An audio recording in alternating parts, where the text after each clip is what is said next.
আসসালামু আলাইকুম রহমতুল্লাহি ওয়া বারাকাতুহু। ইন্নাল হামদালিল্লাহ নাহমাদুহু ওয়া নাস্তাঈনুহু ওয়া নাস্তাগফিরুহু ওয়া নাউযু বিল্লাহি মিন শুরুরি আনফুসিনা ওয়া মিন সাইয়্যিআতি আ'মালিনা।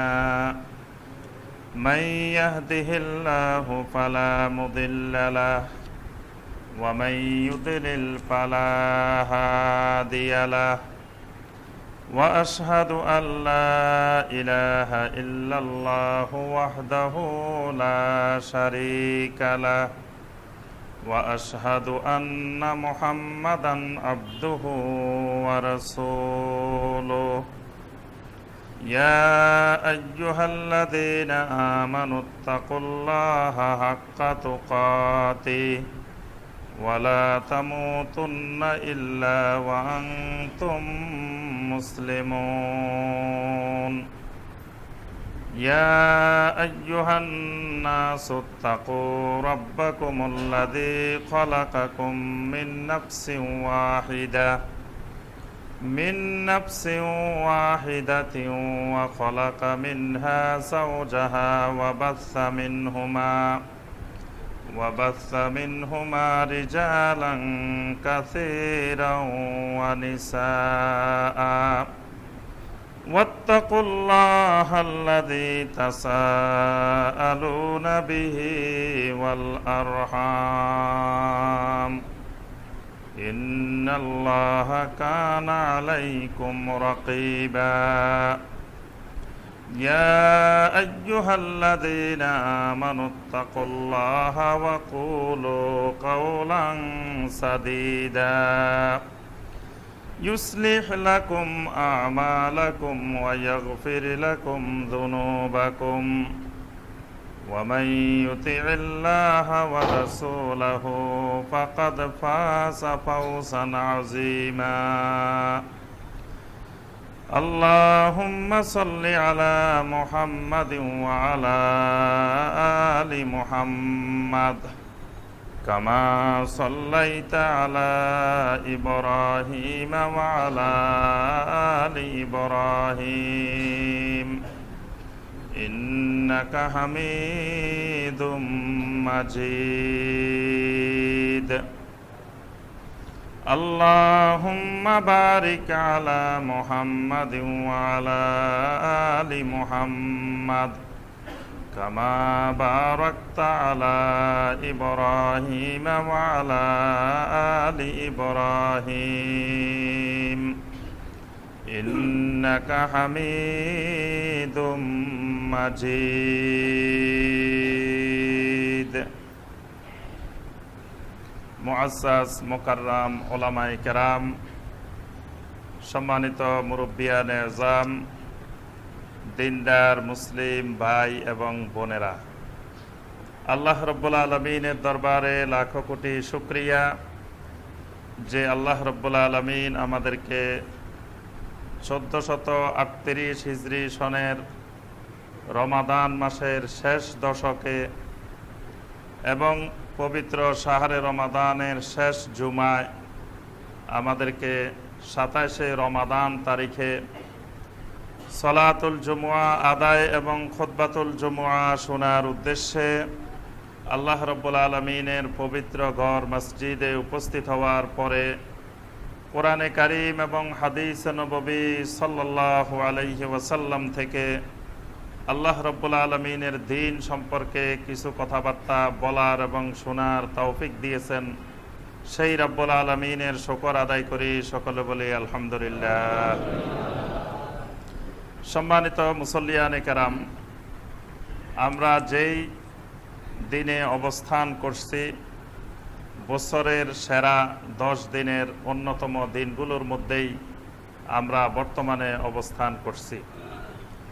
আজকে 27শে রমাদান, আর 2 দিন বা 3 দিন পরেই আমাদের থেকে এই 1438 হিজরি সনের আল্লাহ সুবহানাহু ওয়া তাআলার বিরাট মেহমান আমাদের থেকে বিদায় নিয়ে যাবেন। এই শেষ মুহূর্তে আমাদের করণীয়গুলো কি কি, এই মেহমানকে আমরা বিদায়ের বেলায় কিভাবে বিদায় জানাবো, এই জিনিসগুলো আমাদের জানা অত্যাবশ্যক। আজকের খুতবায় আমরা ইনশাআল্লাহ এই পরবর্তী যেই কয়টি দিন বাকি আছে এই দিনগুলোতে আমাদের করণীয় কি, এই বিষয়ে আজকের খুতবায় আলোচনা করব ইনশাআল্লাহ। আজকে 27শে রমাদান, এরপরে 28শে রমাদান, 29শে রমাদান। বেজোট রাত্রিগুলো লাইলাতুল কদর হওয়ার সম্ভাবনা বেশি। নবী সাল্লাল্লাহু আলাইহি সাল্লাম হাদিসে ইরশাদ করেছেন, তাহাররাউ লাইলাতুল কদরে ফিল ভিতরে মিনাল আশরিল আওয়াখির মির রমাদান। রমাদানের শেষ দশকের বেজোট রাত্রিগুলোতে তোমরা লাইলাতুল কদর তালাশ করো। তাহলে আর কয়টা বেজোট রাত বাকি আছে? একটা, অর্থাৎ 29-এর রাত, এটিও লাইলাতুল কদরের একটি বেজোট রাত। আবার জোট রাত্রিও কিন্তু লাইলাতুল কদর। নবী সাল্লাল্লাহু আলাইহি সাল্লাম বলছেন, এই হিসাবটা হলো প্রথম থেকে শেষ দিকে বেজোট, মানে প্রথম থেকে শেষ দিকে গণনা করলে 21 তারিখ, 23 তারিখ, 25 তারিখ, 27 তারিখ, 29 তারিখ লাইলাতুল কদর। আবার নবী সাল্লাল্লাহু আলাইহি সাল্লাম বলেন, তোমরা লাইলাতুল কদর তালাশ করো রমাদানের 9 দিন বাকি থাকতে, 7 দিন বাকি থাকতে, 5 দিন বাকি থাকতে, 3 দিন বাকি থাকতে, 1 দিন বাকি থাকতে। আচ্ছা, এখন রমাদান যদি 30 দিন হয় তাহলে 9 দিন বাকি থাকতে ঠিক আছে 21 তারিখ, 7 দিন বাকি থাকলে 23 তারিখ, 5 দিন বাকি থাকলে 25 তারিখ। এখন শাহরে রমাদান যদি 29 দিন হয়, 29 দিনের মধ্যে যদি 9 দিন বাদ দেন তাহলে কয় তারিখ? 20 তারিখ। 7 দিন বাদ দেন 22 তারিখ, 5 দিন বাদ দেন 24 তারিখ, 3 দিন বাদ দেন 26 তারিখ, তারপরে 1 দিন বাদ দেন 28 তারিখ।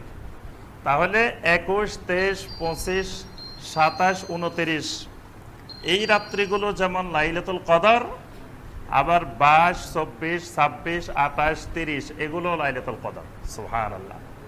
এই জন্য লাইলাতুল কদর শেষ দশকের রমাদানের শেষ 10 দিনের প্রত্যেকটা রাত্রি লাইলাতুল কদর।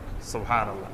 এই জন্য নবী সাল্লাল্লাহু আলাইহি সাল্লাম শুধু বেজোট রাত্রিগুলোকে নির্দিষ্ট করেন নাই, এজন্য শেষ 10 দিনেই নবী সাল্লাল্লাহু আলাইহি সাল্লাম ইতিকাফ করতেন, যাতে এই 10 দিনের যে কোনো রাত্রিতে লাইলাতুল কদর হইলেই লাইলাতুল কদর পাওয়ার সম্ভাবনা থাকবে ইনশাআল্লাহ। আবার আরেকটি জিনিস লক্ষ্য করেন, জোট বেজোট পৃথিবীতে আবার 2 রকম আছে। আমাদের আজকে 27শে রমাদান, পৃথিবীর কোনো কোনো দেশে 28শে রমাদান। তাহলে এখানেও দেখা গেছে কোনো জায়গায় জোট, কোনো জায়গায় বেজোট। তাহলে লাইলাতুল কদর একাধিক দিনেও হইতে পারে, লাইলাতুল কদর একদিনেও হইতে পারে। এটা আল্লাহ সুবহানাহু ওয়া তাআলার ইচ্ছা। আল্লাহ পাক ইচ্ছা করলে কয়েকদিনও দিতে পারেন, আবার ইচ্ছা করলে একসাথেও দিতে পারেন। তো যেভাবেই দিক আল্লাহ সুবহানাহু ওয়া তাআলা, যদি আমি জোট বেজোট 10 দিনকেই নির্দিষ্ট করে নিই তাহলে ইনশাআল্লাহ লাইলাতুল কদর হাতছাড়া হওয়ার সম্ভাবনা নাই। কারণ এই 10-এর ভিতরেই তো আছে, 10-এর বাইরে তো আর যাবে না। তাহলে 10কেই যদি আমি শক্ত করে ধরি তাহলে ইনশাআল্লাহ লাইলাতুল কদর পাওয়ার সম্ভাবনা আছে। তাহলে এর মধ্যে আমাদের 27-এর পরে 28-এর রাত, 29-এর রাত বা 30-এর রাত, এই রাতগুলোকেও আমরা অবহেলায় না কাটাই। আমাদের দেশে তো আমরা রমাদান বানাই নিছি 27 দিন, এই জন্য খতমে তারাবি 27 তারিখে শেষ। আজকে সারা বাংলাদেশে তারাবি শেষ। আজকে দেখবেন যে মুসল্লি নাই তারাবিতে, কারণ সবাই মনে করছে তারাবি তো শেষ, 27 তারিখে শেষ। 28 তারিখ, 29 তারিখে আর তারাবিতে মুসল্লি নেই। তারা মনে করছে খতমও শেষ, তারাবিও শেষ, এরপর আর মুসল্লি পাওয়া যায় না। কিন্তু এই 2টা দিন, এই 2টা রাত 28, 29, 30 এই রাতগুলোও খুবই গুরুত্বপূর্ণ এবং মোবারকময়। এজন্য এই রাত্রিগুলোকেও আমরা আগের রাত্রিগুলোর মতো লাইলাতুল কদর আমরা তালাশ করব। এটা হলো আমাদের একটি বাকি দিনগুলোতে গুরুত্বপূর্ণ করণীয় আমল। এরপরে আসি আমরা 29শে রমাদান। 29শে রমাদান থেকে আরেকটি আমল শুরু হবে। যেই আমলটি রমাদান মাসের সাথে সম্পৃক্ত, এটির নাম হলো জাকাতুল ফিতির বা সদাকাতুল ফিতির। এটাকে হাদিসে জাকাতুল ফিতির বলা হয়েছে, এটাকে সদাকাতুল ফিতিরও বলা হয়। এটা আগে দিলেও আদায় হয়, কিন্তু এটার উত্তম পদ্ধতি হলো, দেওয়ার নিয়ম হলো ঈদুল ফিতরের দিন সকালবেলা ঈদগাহে যাওয়ার আগে। তো সেই সময় হয়তো অনেক সময় এটা পৌঁছানো কষ্টকর, মিসকিনদের কাছে এটা পৌঁছাই দিয়ে আবার ঈদের জামাত ধরা সকালবেলা দৌড়াদৌড়ি হয়ে যায়। এই জন্য সাহাবাই কেরাম, তাবেইনে কেরাম, সালফে সালেহিনেরা একদিন আগ থেকে দেওয়া শুরু করতেন, অর্থাৎ 29শে রমাদান থেকে এই সদাকাতুল ফিতির দেওয়া শুরু করতেন, এর আগে দিতেন না। কিন্তু আমরা অনেক সময় দেখি অনেক ভাই বোনকে যে তারা আগেই দেওয়া শুরু, মানে 29শে রমাদান এখনো আসে নাই, তার আগে ফিতরা দেওয়া শেষ, আগেই সদাকাতুল ফিতির দিয়ে দিচ্ছেন। তো দিয়ে দিলে আদায় হবে, কিন্তু সালফে সালেহিনদের সুন্নাহ পদ্ধতি হলো যে সর্বোচ্চ 29শে রমাদান, 29শে রমাদানের আগে না।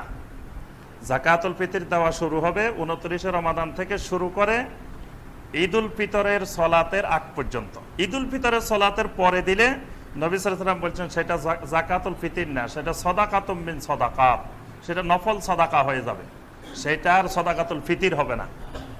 এই জন্য ঈদুল ফিতরের সলাতের আগেই আদায় করতে হবে। আচ্ছা, জাকাতুল ফিতির দেওয়াটা কি?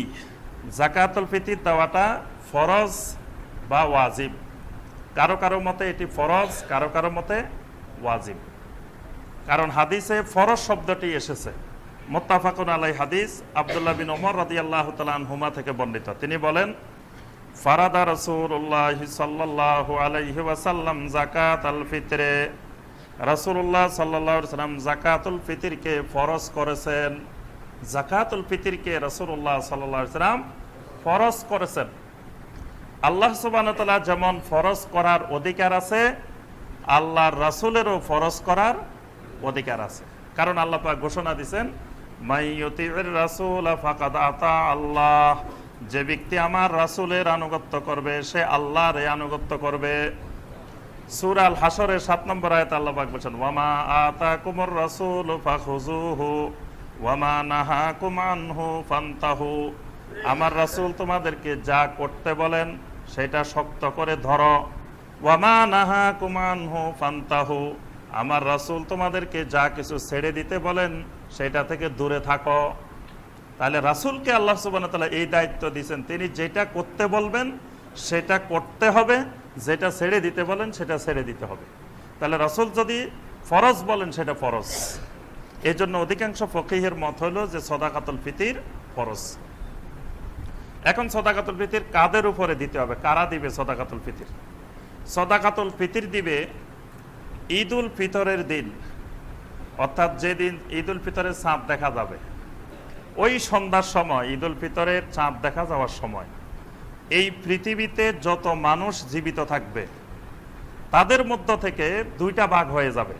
মানে চাঁদ দেখার সাথে সাথে পৃথিবীর সকল নারী, পুরুষ, শিশু, বৃদ্ধ, একেবারে কিশোর, যুবক, যত মানুষ আছে পৃথিবীতে সবগুলো মানুষ দুই ভাগে বিভক্ত হবে।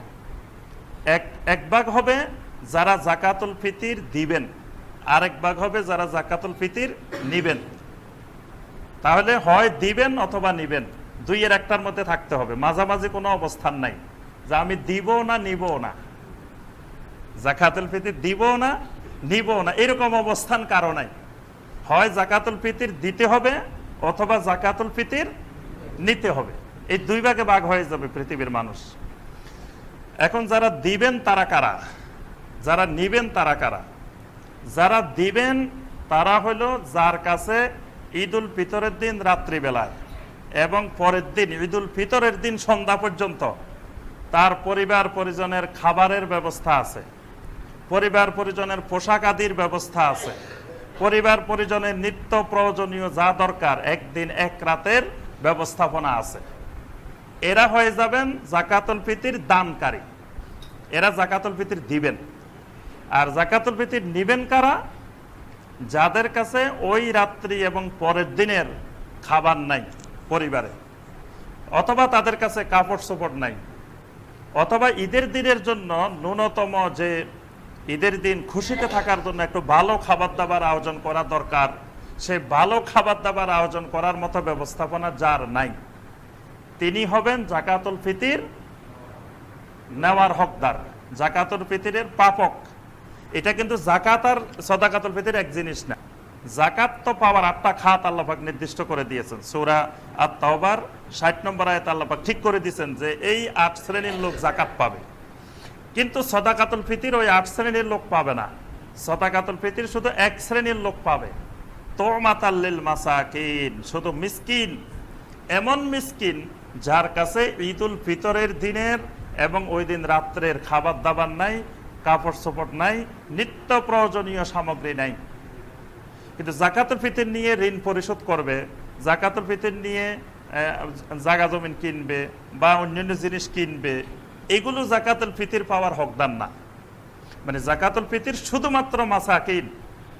তাহলে আমরা পাইলাম যে যাদের কাছে ওই দিনের খাবার এবং প্রয়োজনীয় জিনিস আছে তারা জাকাতুল ফিতর দিবেন, যাদের কাছে নাই তারা জাকাতুল ফিতর নিবেন। এখন জাকাতুল ফিতর যাকে দিলাম তার একদিনের খাবার নাই, তার কাছে একদিনের প্রয়োজনীয় সামগ্রী নেই, তাকে দিলাম। এখন আমরা 10 জনে দিলাম, এক লোককে, এক ব্যক্তিকে 10 জনে দিলাম। 10 জনে দেওয়ার পরে দেখা গেল তার কাছে এমন পরিমাণ হয়ে গেছে 7 দিনের খাবার হয়ে গেছে। এখন এই লোক কি করবে? ওই লোকও তার পরিবার পরিজনের জাকাতুল ফিতর আরেকজনকে দিবে। মানে ওই লোকের উপরেও ফরজ হয়ে যাবে যে তাকে 6-7 জন 10 জনে দেওয়ার ফলে তার যখন পরিমাণটা একটু বেড়ে গেছে তখন ওই লোকের উপরেও ফরজ। ওই লোক এবার অন্য মিসকিনকে জাকাতুল ফিতর দিতে থাকবে, তার উপরেও ফরজ হয়ে যাবে। তাহলে বোঝা যায় জাকাতুল ফিতর যারা প্রাপক তাদের উপরও আবার ফরজ হয়ে যাবে, তারাও আবার অন্যদেরকে দিবে। এবং নবী সাল্লাল্লাহু আলাইহি ওয়াসাল্লাম বলছেন যদি এই অতিরিক্ত পরিমাণটা 100 পরিমাণ না পৌঁছে, মানে নিজের প্রয়োজনের অতিরিক্ত 1 কেজি আছে, ওই 1 কেজি সে সাদাকাতুল ফিতর দিবে, তবুও তাকে সাদাকাতুল ফিতর দিতেই হবে। সাদাকাতুল ফিতর কতটুকু দিব, এর পরিমাণ কতটুকু? সাদাকাতুল ফিতরের পরিমাণ হলো 1 সা। 1 সা এটা হলো আরবীয় মাপ। আমাদের বাংলাদেশেও এই জাতীয় মাপ ছিল আগে জোরে সোরে, এখন একটু কমে গেছে। বিভিন্ন পাত্রের পরিমাপ, ধান বিক্রির সময়, চাউল বিক্রির সময় আমাদের দেশে আগে এটা বহুল প্রচলিত ছিল। এটা টিন দিয়ে বানানো থাকতো, বেত দিয়ে বানানো থাকতো, বাঁশ দিয়ে বানানো থাকতো, এগুলাতে ধান চাউল জিনিসপত্র বিক্রি হতো। এই জাতীয় পাত্রগুলাকে আরবে বলা হয় সাহ। তো 1 সাহ পরিমাণ সাদাকাতুল ফিতর দিতে হবে, অর্থাৎ একজন বৃদ্ধ হোক, শিশু হোক, যুবক হোক, নারী হোক, পুরুষ হোক, সবার উপরে সমান, সবার উপরে 1 সা ফরজ হবে। 1 সা সাদাকাতুল ফিতর দিবে। 1 সা কতটুকু এটা নিয়ে একটু একতলাফ আছে। মদিনার সা আর ইরাকের সা। ইরাকের সা যেটা এটা একটু বড়, আর মদিনার সাটা একটু ছোট। এখন রাসূল সাল্লাল্লাহু আলাইহি ওয়াসাল্লাম কোন জায়গার সা দিয়ে সাদাকাতুল ফিতর দিয়েছেন? মদিনার। কিন্তু ইরাকে যারা অবস্থান করতেন তারা মনে করতেন যে এই সাটা তো মদিনা থেকেই আসছে ইরাকে, কারণ অনেক সাহাবায়ে কিরাম তো মদিনা থেকে পরে ইরাকে চলে গেছেন, কুফায় চলে গেছেন, বসরায় চলে গেছেন, তো তারাই তো এগুলো নিয়ে গেছেন। এই জন্য অনেক ফুকাহায়ে কেরাম যারা বিশেষ করে কুফা বসরা থাকতেন তারা ওই সা দিয়ে সাদাকাতুল ফিতর আদায় করতেন। ওই সাটা 3 কেজির উপরে, 3 কেজির থেকে বেশি। ইমাম আবু ইউসুফ রাহমাতুল্লাহ আলাইহি তিনি যখন প্রধান বিচারপতি হলেন আব্বাসী যুগে, তিনি তখন সরাসরি মদিনা চলে গেছেন। আল্লাহু আকবার। দেখেন ওই যুগেও ফুকাহায়ে কেরাম কোনটা হক কোনটা বাতিল এটা নির্ণয় করার জন্য মদিনা চলে যাইতেন। মদিনাবাসীর আমল এটাও হকের একটা দলিল, কারণ মদিনাবাসীর জন্য নবী সাল্লাল্লাহু আলাইহি ওয়াসাল্লাম আল্লাহর কাছে দোয়া করে গেছেন কিয়ামত পর্যন্ত পৃথিবীর কোথাও ঈমান না থাকলেও মদিনায় ঈমান থাকবে। নবী সাল্লাল্লাহু আলাইহি ওয়াসাল্লাম বলেন ইন্নাল ঈমানা লা ইয়ারিজু ইলাল মাদিনা কামা তারিজুল হাইয়াতু ইলা জুহরিহা, যে ঈমান সারা পৃথিবী ঘুরে আবার মদিনায় আশ্রয় নেবে, মদিনার ঈমান মদিনা ফিরে আসবে। এজন্য যুগে যুগে ফুকাহায়ে কেরাম কোনো বিষয়ে সন্দেহ হইলে তারা মদিনা চলে যেতেন। মদিনার মানুষের আমল, মদিনার ওলামাদের মতামত এটাকে তারা গ্রহণ করতেন। তো আবু ইউসুফ রাহমাতুল্লাহ আলাইহি এত বড় ইমাম, মুসলিম বিশ্বের একজন সর্বজন স্বীকৃত ইমাম, তার আলাদা একটা মাযহাব আছে, ফিকহি মাযহাব। সেই ইমাম আবু ইউসুফ রহমতুল্লাহ আলাইহি মদিনা গেলেন। মদিনা গিয়ে মদিনাবাসীকে বললেন, আপনাদের ঘরে পুরানা আমলের যত সওয়া আছে সব নিয়ে আসেন, আমি একটু সরাসরি দেখব। তখন ওই যুগের মদিনাবাসী তাদের ঘরে বাড়িতে যা পুরানা আমলের সওয়া আছে সব এনে মসজিদে নববীর সামনে হাজির করছেন। ইমাম আবু ইউসুফ রহমতুল্লাহ আলাইহি দেখলেন যে এই মদিনাবাসীর যে সওয়াটা, এটা ইরাকের সওয়ার সাথে মিল নেই, এটা ছোট। এটার পরিমাণ হলো, এই সওয়াগুলোর মধ্যে 2 কেজি 40 গ্রাম গম, ভালো মানের গম রাখা যায়। মানে 2 কেজি 40 গ্রাম গম রাখলে এই সওয়াটা ভর্তি হয়ে যায়। তা আপনি যেই পাত্রে 2 কেজি 40 গ্রাম গম রাখা যায়, ওই পাত্রে কিন্তু চাউল রাখলে 2 কেজি 40 গ্রাম হবে না, চাউল রাখলে 2.5 কেজির মতো হবে, 2.5 কেজি থেকে একটু কম বা বেশি হবে চাউলের মাত্রা অনুযায়ী। অর্থাৎ গড়ে বোঝা যায় মদিনার যে সওয়াটা সেটা 2.5 কেজি। আচ্ছা, এখন কথা হলো, এই 2.5 কেজির দাম দিব নাকি 2.5 কেজি চাউলেই দিব, কোনটা দিব? এই ক্ষেত্রে সুন্নাহ পদ্ধতি হলো, নবী সাল্লাল্লাহু আলাইহি ওয়াসাল্লাম কি দিয়ে দিয়েছেন, আমার রাসূল কি দিয়ে দিয়েছেন? রাসূলের আমলে কি টাকা ছিল না? জি, টাকাও ছিল, খাবারও ছিল। সাহাবায়ে কেরামের আমলে টাকাও ছিল, খাবারও ছিল। তাবেঈনদের আমলে টাকাও ছিল, খাবারও ছিল। তাবেঈনদের আমলে টাকাও ছিল, খাবারও ছিল। যে তারা কি দিয়ে দিয়েছেন ওইটাই আমাদের জন্য আদর্শ। আল্লাহ পাক বলছেন, লাকাদ কানা লাকুম ফি রাসূলিল্লাহি উসওয়াতুন হাসানা, আমার রাসূলের মধ্যেই তোমাদের জন্য উসওয়ায়ে হাসানা, উত্তম আদর্শ। দেখতে হবে আমার রাসূল কিভাবে দিয়েছেন, সাহাবায়ে কেরাম কিভাবে দিয়েছেন। নবী সাল্লাল্লাহু আলাইহি ওয়াসাল্লাম এবং সাহাবায়ে কেরাম খাদ্যদ্রব্য দিয়েই সাদাকাতুল ফিতর আদায় করেছেন। টাকা দিয়ে কেউ আদায় করেছেন এমন নজির কোনো হাদিসে পাওয়া যায় না। পরবর্তীতে কেউ কেউ কিয়াস করে বলছেন, যেহেতু খাদ্যদ্রব্য আনা নেওয়া বহন করা কষ্টকর, এই জন্য টাকা দিয়ে দিলে একটু ঝামেলা কম। এটা হলো কিয়াস ভিত্তিক মাসআলা। কিন্তু অরিজিনাল সুন্নাহ, মূল সুন্নাহ হলো খাবার দিয়ে যাকাতুল ফিতর আদায় করা।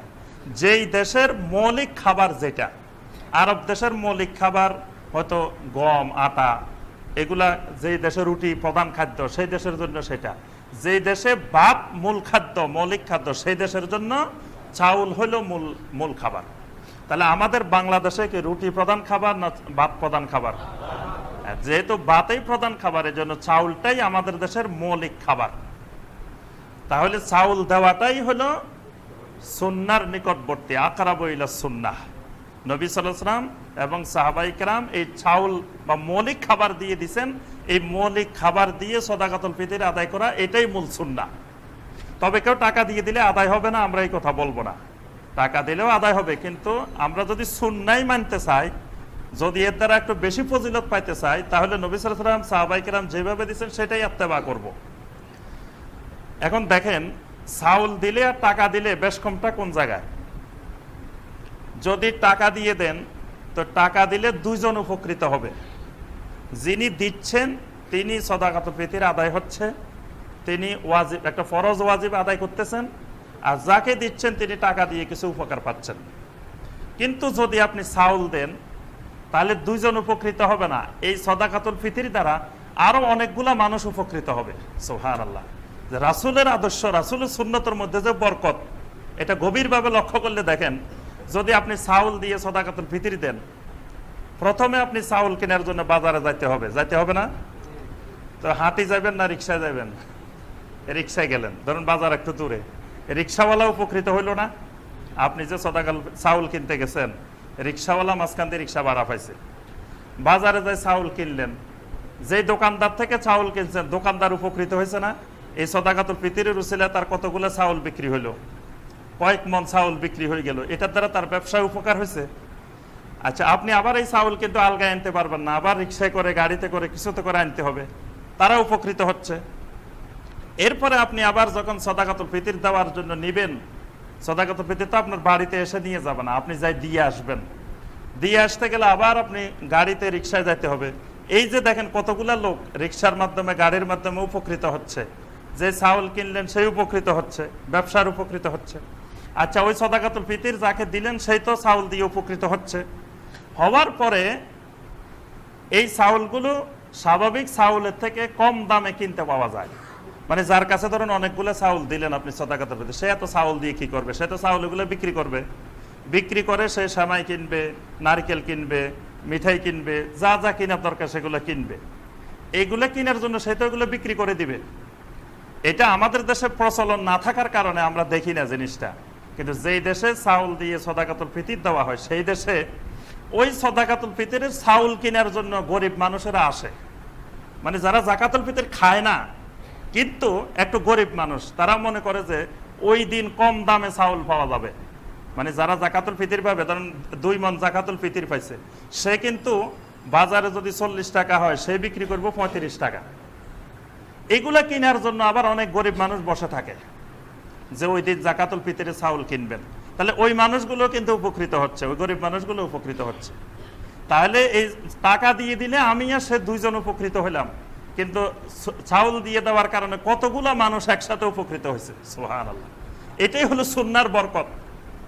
রাসূলুল্লাহ সাল্লাল্লাহু আলাইহি ওয়াসাল্লাম ইচ্ছা করলে টাকা দিয়ে দিতে পারতেন, সাহাবায়ে কেরাম দিতে পারতেন, টাকা তাদের কাছে ছিল, কিন্তু তারা না দিয়ে এভাবে দিছেন যে এই জিনিসগুলা তারা কৃষক থেকে শুরু করে ওই চাউলের সাথে কিন্তু একেবারে যেখানে উৎপাদন হচ্ছে কৃষক সেখান থেকে শুরু করে এটা কতজন লোক এর মাধ্যমে কিন্তু উপকৃত হচ্ছে।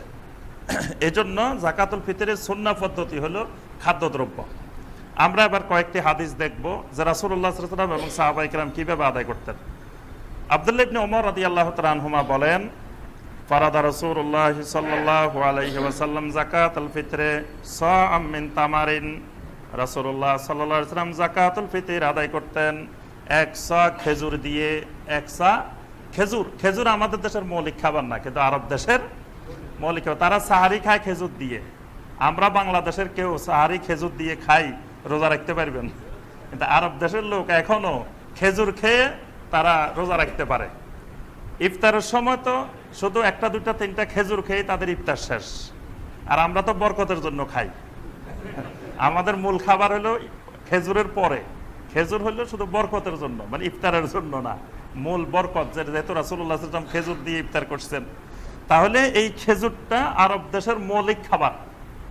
এজন্য রাসূলুল্লাহ সাল্লাল্লাহু আলাইহি ওয়াসাল্লাম 1 সা খেজুর দিয়ে সাদাকাতুল ফিতর আদায় করতেন। আও সাআম মিন শাইরিন, অথবা 1 সা জব দিয়ে।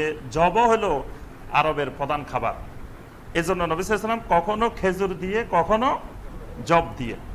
আলাল আবদে ওয়াল হুররে ওয়াজ যাকারে ওয়াল উনসা ওয়াস সাগীরে ওয়াল কাবীরে মিনাল মুসলিমিন। এই সাদাকাতুল ফিতরটা গোলামের উপরেও ফরজ, স্বাধীন ব্যক্তির উপরেও ফরজ, পুরুষের উপরেও ফরজ, নারীর উপরেও ফরজ, ছোট নাবালেগের উপরেও ফরজ, বালেগের উপরেও ফরজ। এখন কে দিবে এগুলা? গোলামেরটা মনিব দিবে, শিশুদের গুলা, নাবালেগ শিশুদের গুলা বাবা দিবে। অর্থাৎ যিনি তার ভরণ পোষণের দায়িত্বে, তিনি তার সাদাকাতুল ফিতরেরও দায়িত্বে। ওয়া আমারা বিহা আন তুআদ্দা ক্বাবলা খুরুজিন নাস ইলা সলাহ। আর নবী সাল্লাল্লাহু আলাইহি ওয়াসাল্লাম আমাদেরকে নির্দেশ দিতেন আমরা যেন ঈদুল ফিতরের সালাতের জন্য বের হওয়ার আগেই যেন এই সাদাকাতুল ফিতরগুলো যারা প্রাপক তাদের হাতে পৌঁছাই দিই। আমাদের দেশে দেখা যায় সাদাকাতুল ফিতরের জন্য বাড়িতে এসে লাইন ধরে, ভাই আমাকে একটু ফিতরা দেন, আপনার ফিতরাটা দেন, কিন্তু ফিতরার জন্য কেউ আসবে না। ফিতরার জন্য গিয়ে তাদের বাড়িতে পৌঁছাই দেওয়া, এটাই হলো নবী সাল্লাল্লাহু আলাইহি ওয়াসাল্লামের সুন্নাহ। এই জন্য বলছেন ওয়া আমারা বিহা আন তুআদ্দিয়া। নবী সাল্লাল্লাহু আলাইহি ওয়াসাল্লাম আমাদেরকে নির্দেশ দিতেন আমরা যেন পৌঁছাই দিই। তারা এসে নিয়ে যাবে না কষ্ট করে, তাদেরকে বাড়িতে পৌঁছাই দিতে। যারা এসে নিয়ে যাবে বুঝতে হবে এরা সাদাকাতুল ফিতরের হকদার না, এরা ব্যবসায়ী। যারা আসি বলবে যে ভাই সাদাকাতুল ফিতর দেন, আমাকে ফিতরা দেন, বুঝতে হবে যে মানুষ এটার জন্য চলে আসছে আসলে এরা মূল অভাবী না। আর যারা মূল অভাবী, যারা অরিজিনাল মাসাকিন, তাদের ঘরে গিয়ে তাদের কাছে গিয়ে পৌঁছায় দিতে হবে। এটাই হলো মুমিনের উপরে ওয়াজিব। আবু সাঈদ আল খুদরি রাদিয়াল্লাহু তাআলা আনহু বলেন, কুন্না নুখরিজু যাকাতাল ফিতরে, আমরা নবী সাল্লাল্লাহু আলাইহি ওয়াসাল্লামের যুগে, সাহাবীদের যুগে যাকাতুল ফিতর আদায় করতাম সাআম মিন তুআমিন, 1 সা খাবার দিয়ে, তুআম দিয়ে খাবার দিয়ে। আও সাআম মিন শাইরিন, অথবা 1 সা জব দিয়ে। আও সাআম মিন তামারিন, অথবা 1 সা খেজুর দিয়ে। আও সাআম মিন আকতিন, অথবা 1 সা ফনির দিয়ে। আও সাআম মিন জাবিবিন, অথবা 1 সা কিসমিস দিয়ে। কিসমিসও এটা আরব দেশের মৌলিক খাবার, আমাদের দেশের মৌলিক খাবার না। এখানে যে খাবারগুলো বলা হচ্ছে এগুলো সব আরব দেশের মৌলিক খাবার। আচ্ছা, যাকাতুল ফিতর কেন আল্লাহ পাক ফরজ করেছেন? সুনানে আবু দাউদের হাদিস আব্দুল্লাহ বিন আব্বাস রাদিয়াল্লাহু তাআলা আনহুমা থেকে বর্ণিত, ফারাদা রাসূলুল্লাহ সাল্লাল্লাহু আলাইহি ওয়াসাল্লাম যাকাতুল ফিতরে, রাসূলুল্লাহ সাল্লাল্লাহু আলাইহি ওয়াসাল্লাম যাকাতুল ফিতর ফরজ করেছেন দুইটি উদ্দেশ্য নিয়ে। একটি উদ্দেশ্য হলো তোহরা সিয়াম মিনাল লাগবে ওয়ার রাফাসে, সিয়ামের ভিতরে যে সকল ভুল ত্রুটি হয়ে গেছে এগুলার কাফফারা। সলাতে ভুল হইলে সাজদায়ে সহু, আমরা নামাজে ভুল হইলে সাজদায়ে সহু দিই। তারপরে আপনার হজের মধ্যে ভুল হইলে দম দিই, দম দিয়ে ক্ষতিপূরণ হয়। এরকম প্রত্যেকটা ভুলেরই শরীয়তে একটা নির্দিষ্ট পরিমাণ কাফফারা আছে। ঠিক রোজার মধ্যে, সিয়ামের মধ্যে যে ভুল ত্রুটি আমাদের ইচ্ছায়ও হয় অনিচ্ছায়ও হয়, ভুল ত্রুটি হয় না এরকম কোনো রোজাদার নাই। দেখবেন যে আপনি কিছুই করতেছেন না, কিন্তু হঠাৎ করে রোজার মধ্যে গীবত করে বসে রয়েছেন, কোনখান দিয়ে গীবত করে ফেলছেন আপনি টেরও পান নাই। এরকম অসংখ্য হয়। দেখা যায় যতই চেষ্টা করেন দেখবেন যে বিশেষ করে আমাদের বাঙালির অভ্যাস, গীবত ছাড়া আমরা কিন্তু থাকতে পারি না, গীবত অটোমেটিক চলে আসেই। এই যে গীবত এসে গেছে এটার দ্বারা সিয়ামের ক্ষতি হয়েছে না? তারপরে অনেক সময় আরো বিভিন্ন মিথ্যা কথা হয়ে যেতে পারে, তারপরে বিভিন্ন ধোঁকা প্রতারণা বিভিন্ন রকমের অপরাধ হয়ে যেতে পারে। এইগুলোর জন্য তোহরা সিয়াম, সিয়ামকে পবিত্র করার জন্য। ওয়া তু'মাতাল লিল মাসাকিন, আরেকটি উদ্দেশ্য হলো মিসকিনদের খাবার, যাতে মিসকিনেরাও ঈদুল ফিতরের দিন আমাদের সাথে আনন্দে শরীক হতে পারে। এখন কেউ প্রশ্ন করতে পারে যে সবাই যদি চাউল দিই, সে এত চাউল দিয়ে কি করবে? ঈদের দিন তো তার এত চাউলের দরকার নাই, তার দরকার নতুন জামা, নতুন কাপড়, নতুন খাবার, ভালো খাবার দাবার। চাউল এমন একটি জিনিস, মৌলিক খাবার এমন একটি জিনিস যেটা যে কোনো মুহূর্তে বিনিময় করা যায়। অর্থাৎ তাকে জনগণ দিবে চাউল, কিন্তু সে এটা বিক্রি করে তার প্রয়োজন মাফিক তার যেটা দরকার সেটা সে ক্রয় করে নিবে। আচ্ছা, এরপরে গেল সাদাকাতুল ফিতর। সাদাকাতুল ফিতরের পরে আসবে 29 তারিখ গেল, 30 তারিখ গেল, 30 তারিখের রাত, মানে ঈদুল ফিতরের রাত। ঈদুল ফিতরের রাতটাও কিন্তু খুবই ফজিলতময়। মুসনাদে ইমাম আহমদের হাদিস, নবী সাল্লাল্লাহু আলাইহি ওয়াসাল্লাম বলেন, উতিয়াত উম্মতি খামসু খাসালিন ফি রমাদান লাম তুতাহা উম্মাতুন কাবলাহুম, আমার উম্মতকে আল্লাহ রাব্বুল আলামিন রমাদান মাসে এমন 5টি নিয়ামত দান করেছেন যা ইতিপূর্বে কোন নবীর উম্মতকে আল্লাহ সুবহানাহু ওয়া তাআলা দেন নাই। সুবহানাল্লাহ, কোন নবীর উম্মতকে আল্লাহ পাক এই 5টা জিনিস দেন নাই, যে 5টা জিনিস আমাদেরকে দিয়েছেন। একটা হলো রোজাদারের মুখের দুর্গন্ধ আল্লাহ সুবহানাহু ওয়া তাআলার নিকটে মেশকের চেয়ে বেশি প্রিয়। সুবহানাল্লাহ, মেশকের সুগন্ধের থেকে রোজাদারের মুখের দুর্গন্ধটা বেশি প্রিয়। এরপরে রোজাদারের জন্য সকাল থেকে শুরু করে ইফতার পর্যন্ত আল্লাহর ফেরেশতারা ইস্তিগফার করতে থাকে। সুবহানাল্লাহ। 3 নম্বর হলো আল্লাহ পাক প্রতিদিন সিয়াম পালনকারীদের জন্য জান্নাতকে সাজাইতে থাকেন। সুবহানাল্লাহ। 4 নম্বর হলো রোজাদারদের সম্মানে আল্লাহ পাক দুষ্ট শয়তানকে আল্লাহ পাক বন্দী করে রাখেন। সুবহানাল্লাহ, যাতে আল্লাহর বান্দারা তাকওয়ার দিকে বেশি আগাইতে পারে, কারণ শয়তানই তো তাকওয়ার দিকে আগানোর ক্ষেত্রে বাধা। আল্লাহ পাক শয়তানকে, জিন শয়তানকে আল্লাহ পাক বেঁধে রাখেন। 5 নম্বর পুরস্কার যেটা, ওয়ায়ুগফারু লাহুম ফি আখিরি লাইলা, শেষ রাত্রিতে আল্লাহ রাব্বুল আলামিন আমার উম্মতকে maaf করে দেন। সুবহানাল্লাহ। সাহাবায়ে কেরাম জিজ্ঞাসা করলেন, ইয়া রাসূলুল্লাহ সাল্লাল্লাহু আলাইহি ওয়াসাল্লাম, আহিয়া লাইলাতুল কদর, শেষ রাত্রি কোনটা? এটা কি লাইলাতুল কদর নাকি? নবী সাল্লাল্লাহু আলাইহি ওয়াসাল্লাম বললেন, না, এটা লাইলাতুল কদর না।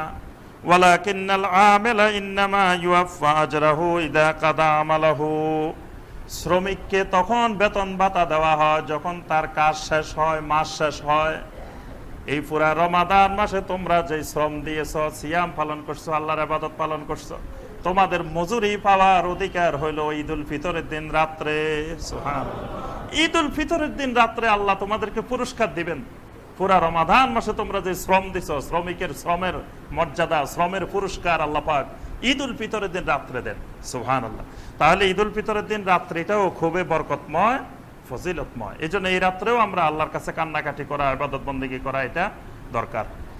এরপরে আসি আমরা সুনানু ঈদুল ফিতর। পহেলা শাওয়াল, ঈদুল ফিতরের দিনের সুন্নাহ কাজ। ঈদুল ফিতরের দিনে আমাদের কি কি করা সুন্নাহ, আমরা সেদিন কি কি কাজ করব। এক নম্বর কাজ হলো ঈদ উল ফিতরের দিন, ঈদ উল ফিতরের চাঁদ ওঠার পর থেকে শুরু করে তাকবীর বলা। ঈদ উল ফিতরের চাঁদ দেখার পর থেকে শুরু করে ঈদ উল ফিতরের সলাত পর্যন্ত এই সময়টা বেশি বেশি তাকবীর বলা। আল্লাহু আকবার, আল্লাহু আকবার, লা ইলাহা ইল্লাল্লাহ, আল্লাহু আকবার, আল্লাহু আকবার, ওয়ালিল্লাহিল হামদ, এই তাকবীর বলা। অথবা আল্লাহু আকবার কাবীরা ওয়ালহামদুলিল্লাহি কাসীরা ওয়া সুবহানাল্লাহি বুকরাতাও ওয়া আসীলা। আরো অনেক তাকবীর আছে, যে কোনো তাকবীর বা কিছু না পারলে শুধু আল্লাহু আকবার, আল্লাহু আকবার এই তাকবীর বলতে থাকবে। এটা হলো একটা গুরুত্বপূর্ণ সুন্নাহ। আল্লাহ পাক সূরা আল বাকারার 185 নম্বর আয়াতে বলছেন, ওয়ালিতুকমিলুল ইদ্দা ওয়ালিতুকাব্বিরুল্লাহা আলা মা হাদাকুম ওয়া লাআল্লাকুম তাশকুরুন।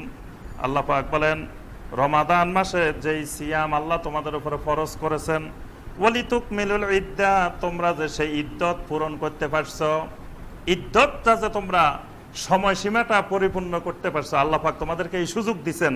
এই জন্য কি করবা? ওয়ালিতুকাব্বিরুল্লাহা আলা মা হাদাকুম, আল্লাহ পাক তোমাদেরকে এই হেদায়েত দিবেন, এর জন্য বেশি বেশি করে আল্লাহর তাকবীর বলবে, আল্লাহর তাকবীর উচ্চারণ করবে যে আল্লাহ আমাকে এই সুযোগটা করে দিবেন, আমি লাইলাতুল কদর পাইলাম, সিয়াম পাইলাম, কিয়াম পাইলাম, কোরআন পাইলাম, এজন্য বেশি বেশি তাকবীর। এরপরে 2 নম্বর করণীয়, যেটা 2 নম্বর করণীয়টা হলো ঈদ উল ফিতরের দিন রাত্রিবেলায় আপনার সকালবেলায় ইস্তেহবাবুল গোসল ওয়া তাতায়্যুব ওয়া লুবসু আজমালিস সিয়াব, অর্থাৎ ওই দিন সকালবেলায় ভালোভাবে গোসল করা, ইস্তেহবাবুল গোসল। ঈদ উল ফিতরের দিন সকালবেলায় গোসল করা, সুগন্ধি লাগানো, আর আজমালুস সিয়াব, পোশাক যেগুলো আছে সেগুলোর মধ্যে যেটা ভালো পোশাক। ভালো পোশাক মানে আবার নতুন পোশাক না, আমরা ভালো পোশাকের অর্থ বানায় নিছি নতুন পোশাক। এই জন্য ঈদ উল ফিতর আসলে নতুন পোশাক কেনার খুব জোরে সোরে শুরু হয়ে যায়। এই জন্য লাইলাতুল কদর আসলে, শেষ দশক আসলে ইবাদতের জন্য কোমর বেঁধে না নেমে শপিং করার জন্য মার্কেটের দিকে কোমর বেঁধে নেমে যাই আমরা। আমাদের মা বোনেরাও মার্কেটের দিকে কোমর বেঁধে নেমে যান, আমরাও কোমর বেঁধে ওই দিকে নেমে যাই যে সবার জন্য নতুন ড্রেস, নতুন পোশাক কিনতে হবে। কিন্তু কোরআন এবং সুন্নায় কোনো জায়গায় নতুন পোশাক কেনার কথা বলা হয়নি। পোশাক যেগুলো আছে সেগুলোর মধ্যে উত্তম পোশাকটা, সেগুলোর মধ্যে ভালো পোশাকটা, সেই পোশাকটা ঈদের দিন পরিধান করা, এটা নবী সাল্লাল্লাহু আলাইহি ওয়াসাল্লামের সুন্নাহ। আচ্ছা, নবী সাল্লাল্লাহু আলাইহি ওয়াসাল্লাম কি প্রতি বছর ঈদে নতুন নতুন জামা বানাইতেন? এরকম কোন হাদিস পাইছেন যে রাসূলুল্লাহ সাল্লাল্লাহু আলাইহি ওয়াসাল্লাম প্রত্যেক ঈদে নতুন নতুন জামা বানাইতেন? আচ্ছা, নবী সাল্লাল্লাহু আলাইহি ওয়াসাল্লাম বানাইতেন না, ঠিক আছে, সাহাবায়ে কেরাম তারা কি সবাই নতুন জামা বানাইতেন? আর তারা কি জামা বানাবে নাই নবী সাল্লাল্লাহু আলাইহি ওয়াসাল্লামকে হাদিয়া দিতে পারতেন না? তাহলে তো নবী সাল্লাল্লাহু আলাইহি ওয়াসাল্লামের এক ঈদে জামাই হয়তো 400-500-600 খালি হাদিয়ায় আসতো। আমরা দেখি রাসূলুল্লাহ সাল্লাল্লাহু আলাইহি ওয়াসাল্লামের জামা 2টা বা 3টার বেশি নবী সাল্লাল্লাহু আলাইহি ওয়াসাল্লামের জামা মোবারক ছিল না। এইগুলো দিয়ে নবী সাল্লাল্লাহু আলাইহি ওয়াসাল্লাম জীবন যাপন করতেন। সাহাবায়ে কেরামের ইতিহাস দেখলে তো আল্লাহু আকবার, অনেক সাহাবীর কাছে একটার বেশি ছিল না। প্রতি ঈদে একটা বানাইলে তো অনেকগুলো থাকার কথা, কিন্তু একটার বেশি জামাই নাই। একটা জামা শুকাইতে দিয়ে ওমর ইবনে খাত্তাব রাদিয়াল্লাহু তাআলা আনহু অপেক্ষা করতেছিলেন যে এটা শুকাইলে তিনি এসে খুতবা দিবেন, ওই জামাটা গায়ে দিয়ে খুতবা দিবেন।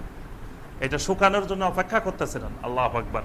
তাহলে বোঝা যায় যে আজমালুস সিয়াব, উত্তম পোশাক পরিধান করা, এটা সুন্নাহ।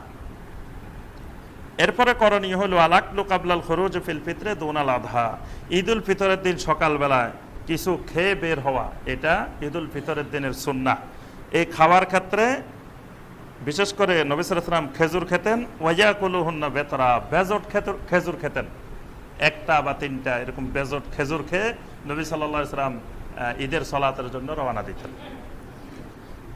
ঈদের দিনের আরেকটি সুন্নাহ হলো মুখালাফাতুত তরিক, এক রাস্তা দিয়ে যাওয়া আর এক রাস্তা দিয়ে আসা। এটা নবী সাল্লাল্লাহু আলাইহি ওয়াসাল্লাম ঈদের দিন এরকম করতেন, এক দিক দিয়ে বের হয়ে যেতেন, আরেক দিক দিয়ে বের হয়ে বাসায় আসতেন। ঈদ উল ফিতরের দিনের আরেকটি সুন্নাহ হলো আন ইয়াখরুজা ইলাল ঈদে মাশিয়ান, ঈদগাহের দিকে হেঁটে রওনা দেওয়া, মানে গাড়িতে যানবাহনে না গিয়ে। যদি হাঁটা সম্ভব না হয়, ওজর থাকলে ভিন্ন কথা, কিন্তু স্বাভাবিক সুস্থ মানুষের জন্য হেঁটে হেঁটে কারণ হেঁটে হেঁটে গেলে সুবিধা হলো, হেঁটে হেঁটে রাস্তায় যাবে আর আল্লাহর তাকবীর ঘোষণা করবে, আল্লাহর তাকবীর দিতে দিতে যাবে, তাহলে পুরা জমিন ব্যাপী আল্লাহর তাকবীর ঘোষণা হতে থাকবে। এই জন্য ঈদুল ফিতরের দিন হেঁটে হেঁটে যাওয়া এটা সুন্নাহ। আরেকটি সুন্নাহ হলো ইস্তেহবাব তাহনিয়া বিল ঈদ। ঈদের দিন একজন আরেকজনকে সুন্নাহ পদ্ধতিতে তাহানিয়া অভিবাদন জানানো। কিন্তু আমরা অভিবাদন জানাই কি দিয়ে? ঈদ মুবারক।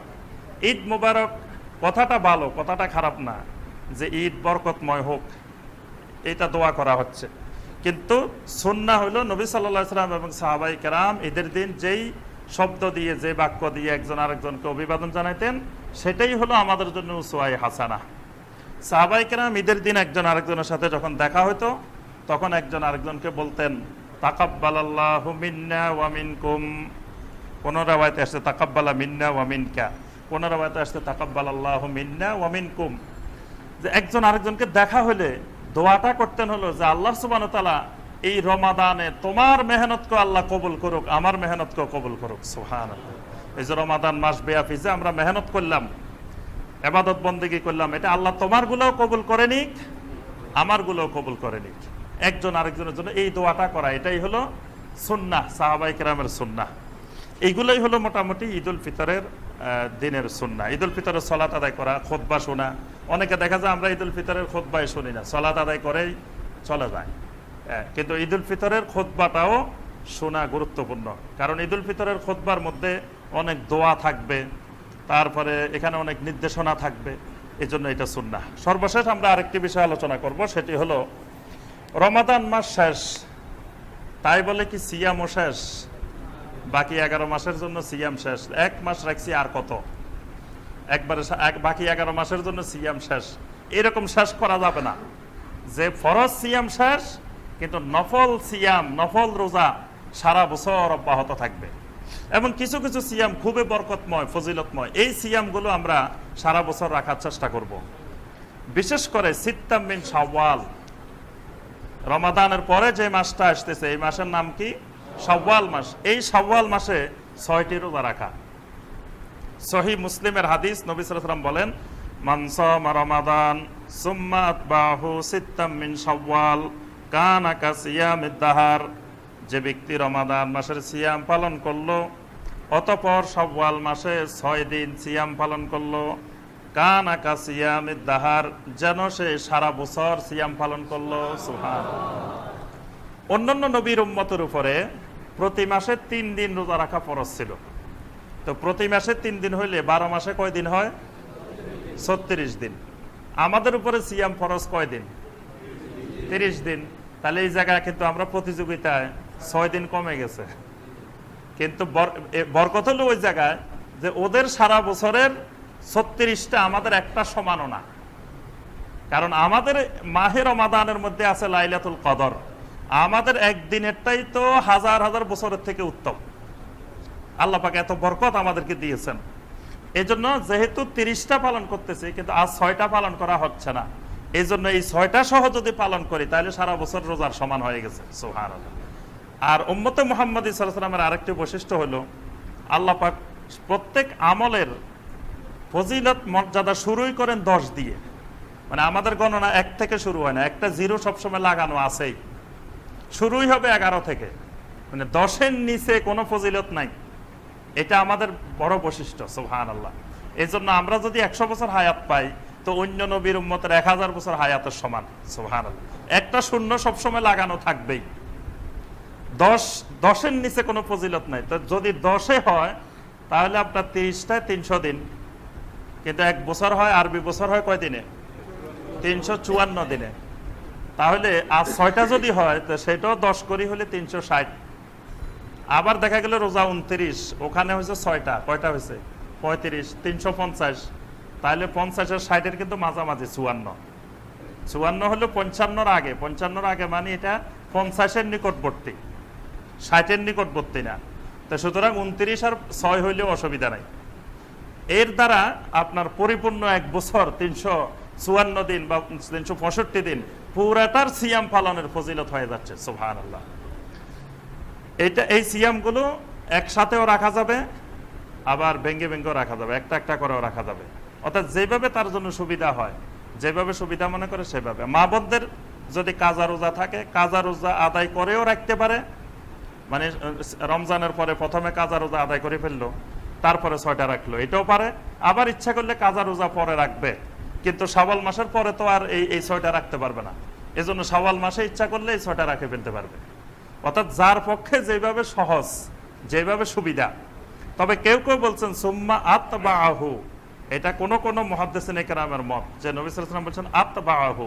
আতবাহু মানে ফিসে ফিসে, মানে রমাদান শেষ হওয়ার পরে আর দেরি করা যাবে না।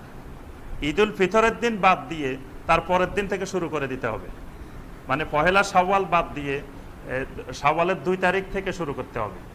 এটা কোন কোন মুহাদ্দিসিন কেরামের ব্যাখ্যা, যে যেহেতু নবী সাল্লাল্লাহু আলাইহি ওয়াসাল্লাম বলছেন সুম্মা আতবাহু, আতবাহু মানে পিছনে পিছনে, সাথে সাথে লাগানো, এজন্য লাগানোটা উত্তম। তো সেটা কেউ রাখতে পারলে আলহামদুলিল্লাহ।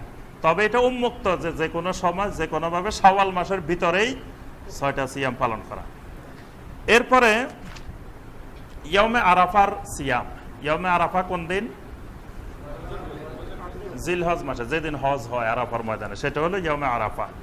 ইয়াউমে আরাফার আলাদা ফজিলত আছে।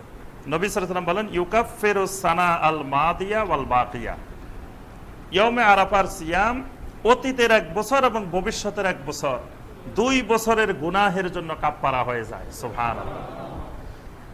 এরপরে জিলহজ মাসে বেশি বেশি সিয়াম পালন করা, বিশেষ করে জিলহজ মাসের প্রথম 10 দিন এবং জিলহজ মাসের সিয়ামকে নবী সাল্লাল্লাহু আলাইহি ওয়াসাল্লাম বলছেন যে এটা মা মিন আইয়ামিন আলামালুস সালিহ ফিহা আহাব্বু ইলাল্লাহি মিন হাযিহিল আইয়াম। জিলহজ মাসের প্রথম দিকের আমলের থেকে অধিক প্রিয় আল্লাহর কাছে আর কোনো আমল নাই। সুবহানাল্লাহ। এই জন্য জিলহজ মাসের প্রথম দিকে নফল সিয়াম বেশি বেশি পালন করা, এটাও ফজিলতের কাজ। এরপরে আশুরার সিয়াম মুহাররম মাসের 9, 10 অথবা 10, 11। নবী সাল্লাল্লাহু আলাইহি ওয়াসাল্লাম আশুরার সিয়াম সম্পর্কে বলেন, সহিহ মুসলিমের হাদিস, ইউকাফফিরুস সানা আল মাদিয়া, এটা অতীতের 1 বছরের গুনাহের জন্য কাফফারা হয়ে যায়। সুবহানাল্লাহ। এরপরে হলো শাবান মাসের সিয়াম। শাবান মাসে নবী সাল্লাল্লাহু আলাইহি ওয়াসাল্লাম বেশি বেশি সিয়াম পালন করতেন, অল্প কয়েকদিন বাদ দিয়ে বাকি শাবান মাস, পুরো শাবান মাস সিয়াম পালন করতেন। এই জন্য এই মাসেও বেশি বেশি সিয়াম পালন করা সুন্নাহ। প্রতি সোমবার এবং বৃহস্পতিবার, প্রত্যেক সপ্তাহে 2 দিন, প্রতি সোমবার এবং প্রতি বৃহস্পতিবার, এই 2 দিন রোজা রাখা সুন্নাহ। এবং যারা আমরা মিলাদুন নবী পালন করতে চাই, যারা নবী সাল্লাল্লাহু আলাইহি ওয়াসাল্লামের জন্মে খুশি, তাদের মিলাদ হলো প্রতি সোমবার রোজা রাখা, প্রতি সোমবারে রোজা রাখবে প্রত্যেক সপ্তাহে। কারণ নবী সাল্লাল্লাহু আলাইহি ওয়াসাল্লাম জন্মগ্রহণ করছে কি বারে? সোমবারে। তো নবী সাল্লাল্লাহু আলাইহি ওয়াসাল্লামের জন্মের প্রতি যদি আমার মহব্বত থাকে, আমি বেশি খুশি হই, তো খুশির বহিঃপ্রকাশ হলো প্রতি সোমবারে রোজা রাখা। খুশির বহিঃপ্রকাশ নতুন পদ্ধতিতে, মন গড়া পদ্ধতিতে আমল করা, ইবাদত করা, এগুলো খুশির বহিঃপ্রকাশ না। নবী সাল্লাল্লাহু আলাইহি ওয়াসাল্লামের জন্মের খুশিটা কিভাবে হবে সেটা নবী সাল্লাল্লাহু আলাইহি ওয়াসাল্লাম নিজেই বলে গেছেন। সহিহ মুসলিমের হাদিস, নবী সাল্লাল্লাহু আলাইহি ওয়াসাল্লামকে সোমবারের রোজা সম্পর্কে, সিয়াম সম্পর্কে জিজ্ঞাসা করা হলো। নবী সাল্লাল্লাহু আলাইহি ওয়াসাল্লাম বলেন, যালিকা ইয়াউমুন বুলিততু ফীহি, সোমবার এমন একটি দিন যেই দিনে আমি জন্মগ্রহণ করেছি। সুবহানাল্লাহ।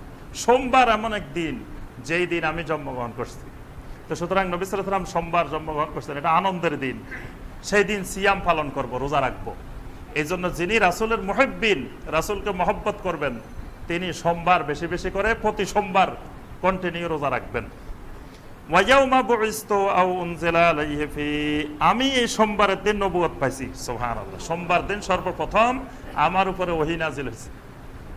তো এবং নবী সাল্লাল্লাহু আলাইহি ওয়াসাল্লাম ইন্তেকালও করছেন। এই হাদিস তো বর্ণনা করছেন কি নবী সাল্লাল্লাহু আলাইহি ওয়াসাল্লাম জীবিত থাকতে, এজন্য ইন্তেকালের কথা আসে নাই, কিন্তু নবী সাল্লাল্লাহু আলাইহি ওয়াসাল্লাম ইন্তেকালও করছেন সোমবারেই। তাহলে সোমবারের সাথে নবী সাল্লাল্লাহু আলাইহি ওয়াসাল্লামের জন্ম, মৃত্যু, আবার ওহী নাজিল হওয়া, সবগুলো সম্পর্ক। এজন্য সোমবারের সিয়ামটা খুবই উত্তম। নবী সাল্লাল্লাহু আলাইহি ওয়াসাল্লাম আরেকটি হাদিসে বলেন, তুরাদুল আমালু ইয়াউমাল ইসনাইন ওয়াল খামিস, প্রত্যেক বৃহস্পতিবার এবং সোমবার আল্লাহ সুবহানাহু ওয়া তাআলার কাছে বান্দার আমল পেশ করা হয়। ফা উহিব্বু আন ইউরাদা আমালি ওয়া আনা সায়েম, আমার আমলগুলো আল্লাহ রাব্বুল আলামিনের দরবারে এমন ভাবে পেশ করা হবে যে প্রতি সোমবারেও আমি রোজাদার, প্রতি বৃহস্পতিবারেও আমি রোজাদার। সুবহানাল্লাহ। এই বান্দার আমল আল্লাহর কাছে গেলে আল্লাহ দেখবেন যে কিরে এই বান্দা সোমবারেও রোজা রাখছে, আমল আসছে রোজাদার, বৃহস্পতিবারে আসছে এই দিনও রোজাদার। আল্লাহ বলবেন যে এই বান্দা তো মনে হয় সারা বছরে রোজাদার। সুবহানাল্লাহ। দেখেন অল্প আমল দিয়ে কিভাবে আল্লাহকে খুশি করা যায়। না আপনি 7 দিনের মধ্যে 5 দিন থাকলেন না, শুধু 2 দিন থাকলেন, যেই 2 দিন আমলগুলো আল্লাহর কাছে যাবে, তা আপনার আমল যাবে রোজাদার অবস্থায়। আল্লাহ দেখবেন যে যে দিনে আমল আসে সেই দিনে আমার বান্দা রোজাদার। সুবহানাল্লাহ। তো এটার দ্বারা আল্লাহ পাক সারা বছরে আল্লাহ পাক আপনাকে সিয়ামের ফজিলত দিয়ে দিবেন। সুবহানাল্লাহ। আরেকটি বড় ফজিলত হলো প্রতি মাসে 3 দিন, 13, 14, 15, প্রতি চন্দ্র মাসের 13 তারিখ, 14 তারিখ এবং 15 তারিখ, এই 3 দিন সিয়ামকে সিয়াম ও আইয়ামুল বীদ বলা হয়। আইয়ামুল বীদের সিয়াম, এটাও অনেক ফজিলত। আবু হুরায়রা রাদিয়াল্লাহু তাআলা আনহু বলেন, আওসানি খালিলি সাল্লাল্লাহু আলাইহি ওয়াসাল্লাম বিসালাস। নবী সাল্লাল্লাহু আলাইহি ওয়াসাল্লামের ইন্তেকালের পরে আবু হুরায়রা রাদিয়াল্লাহু তাআলা আনহু যখন হাদিস বর্ণনা করতেন তখন তিনি কাঁদতে কাঁদতে বেহুঁশ হয়ে যেতেন। কারণ আবু হুরায়রা রাদিয়াল্লাহু তাআলা আনহু ইসলাম গ্রহণ করছেন নবী সাল্লাল্লাহু আলাইহি ওয়াসাল্লামের শেষ দিকে, কিন্তু ইসলাম গ্রহণের পরে আবু হুরায়রা আর নবী সাল্লাল্লাহু আলাইহি ওয়াসাল্লামকে ছেড়ে আর কোথাও যান নাই। বরং মসজিদে নববীর ভিতরে তিনি অনাহারে অর্ধাহারে অনেক সময় পেটের মধ্যে আপনার পাথর দিয়ে রাখতেন, পেটের উপরে পাথর দিয়ে রাখতেন যাতে ক্ষুধাটা একটু কম কষ্ট অনুভব হয়। মসজিদে নববীতে অনেক দিন না খেয়ে এমন ভাবে শুয়ে থাকতেন আবু হুরায়রা রাদিয়াল্লাহু তাআলা আনহু, উনি কি জীবিত না মারা গেছেন এটাও বোঝা যেত না, এত কষ্ট করতেন। কিন্তু উনি ইচ্ছা করলে বাইরে যায় কাজকর্ম করতে পারতেন না, চাকরি বাকরি করতে পারতেন না, কিন্তু করেন নাই। কেন করেন নাই? একমাত্র নবী সাল্লাল্লাহু আলাইহি ওয়াসাল্লামের মহব্বতে, নবী সাল্লাল্লাহু আলাইহি ওয়াসাল্লামের হাদিসের মহব্বতে। এবং ওনাদের যদি এরকম পরিশ্রম না করতেন, এই কষ্ট না করতেন, হয়তো নবী সাল্লাল্লাহু আলাইহি ওয়াসাল্লামের হাদিসগুলো আমরা পাইতাম না। আল্লাহ পাক এই সকল সাহাবায়ে কেরামকে জান্নাতের উচ্চ দরজা দান করুন, আমিন। তা আবু হুরায়রা রাদিয়াল্লাহু তাআলা আনহু যখন হাদিস বর্ণনা করতেন তখন বলতেন, নবী সাল্লাল্লাহু আলাইহি ওয়াসাল্লামকে বলতেন, আওসানি খালিলি সাল্লাল্লাহু আলাইহি ওয়াসাল্লাম, আমার খলিল সাল্লাল্লাহু আলাইহি ওয়াসাল্লাম আমাকে ওসিয়ত করেছেন।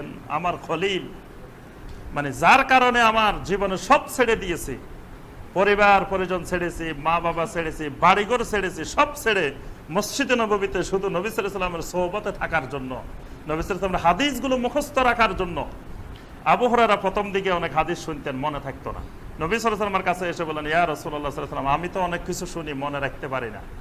আল্লাহ রাসূল সাল্লাল্লাহু আলাইহি ওয়াসাল্লাম বলেন, আবু হুরায়রা তুমি তোমার চাদরটা বিছিয়ে দাও। নবী সাল্লাল্লাহু আলাইহি ওয়াসাল্লাম বলেন, এখানে বসো। বসার পরে নবী সাল্লাল্লাহু আলাইহি ওয়াসাল্লাম দোয়া করে দিলেন আবু হুরায়রার জন্য। আবু হুরায়রা রাদিয়াল্লাহু তাআলা মানে ওই দিন থেকে আমি আর যা শুনতাম বলতাম না। সুবহানাল্লাহ। এইভাবে তিনি সবচেয়ে বেশি হাদিস বর্ণনা করছেন। ইসলাম গ্রহণ করছেন শেষে, হাদিস বর্ণনা করছেন সবচেয়ে বেশি।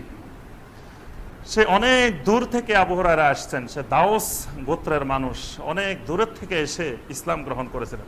এরকম আবু হুরায়রা না, অসংখ্য সাহাবী।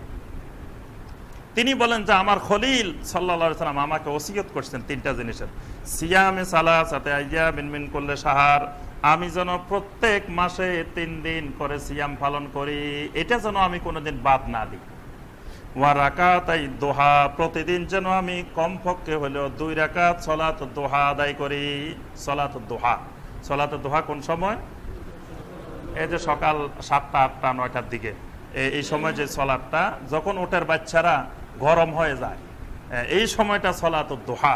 এই 2 রাকাত সালাতুদ দুহা যেন আমি কোনোদিন বাদ না দিই। ওয়া আন উতিরা ক্বাবলা আন আনাম, আর ঘুমানোর আগে যেন আমি ভিতরটা পড়ে নিই, কারণ আমি ঘুমাইলে উঠতে কষ্ট হইতো।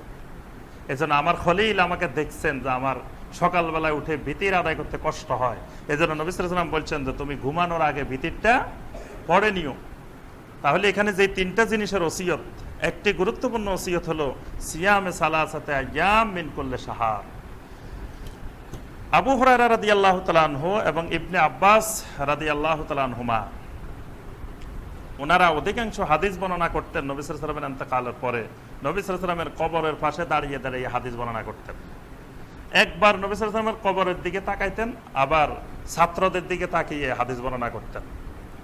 ইবনে আব্বাস যখন হাদিস বর্ণনা করতেন তখন ফাদামাআত আইনাহু, তার 2 চোখ থেকে ঝরঝর করে পানি পড়তো। আর হাদিস বলার সময় বারবার নবী সাল্লাল্লাহু আলাইহি ওয়াসাল্লামের কবরের দিকে দেখাইতেন, সামিতু হাযাল কবরে সাল্লাল্লাহু আলাইহি ওয়াসাল্লাম, এই কবরবাসী থেকে আমি শুনছি, এই কবরবাসী থেকে শুনছি।